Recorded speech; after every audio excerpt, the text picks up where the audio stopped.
மக்களை நீங்கள் சிந்திக்க வேண்டும். வெறும் 26 வயதுடைய இளைஞர் 2024 டான் பிக்சர்ஸ் என்ற தயாரிப்பு நிறுவனத்தை தொடங்குகிறார். பல கோடி சம்பளம் வாங்குகிற நடிகர் நடிகைகளை ஒப்பந்தம் செய்கிறார். பல ஆயிரம் கோடிக்கு மேல் படங்களிலே பட்ஜெட் என்கிற முதலீடு அவருக்கு எங்கிருந்து வந்தது?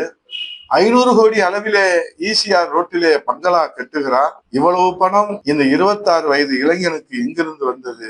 இந்த இளைஞன் யார்? அவர்தான் ஆகாஷ் பாஸ்கரன். 26 வயது இளைஞன் 1000 கோடி சினிமா துறையிலே பட தயாரிப்பாளர் முதலீடு என்று சொன்னார். ஒரு காலத்திலே இன்றைக்கு இருக்கக்கூடிய இந்த ஸ்டாலின் குடும்ப உறுப்பினர்களுடைய நிலை என்ன? இன்று தமிழ் சினிமாவையே மிரட்டி வருகிறார். கல்வித்துறை அமைச்சரின் உறவினர், கருணாநிதி குடும்பத்தின் பேரப்பிள்ளை, மருமக பிள்ளை என்பதை விட வேற என்ன தகுதி வேண்டும்? ஒற்றை தகுதிதான். சாமானிய வீட்டு பிள்ளைகள் என்கிற தகுதி வறுமையோடும் கண்ணீரோடும் போராட வேண்டும். கருணாநிதி குடும்பத்தின் உறுப்பினர் என்கிற தகுதி அவர்களை 1000 கோடி முதலீடுல சினிமா தயாரிக்கின்ற நிறுவனம் உருவாக்குகிறார். கருணாநிதி குடும்பத்தின் அன்பை பெற்ற இன்னொரு தம்பியின் அந்த கதையும் நீங்கள் தெரிந்து கொள்ள வேண்டும். மக்களின் பணத்தை வைத்து இன்றைக்கு குபேரனுக்கே கடன் கொடுக்கும் அளவிலே வளர்ச்சி அடைந்துள்ளார் அந்த தம்பி.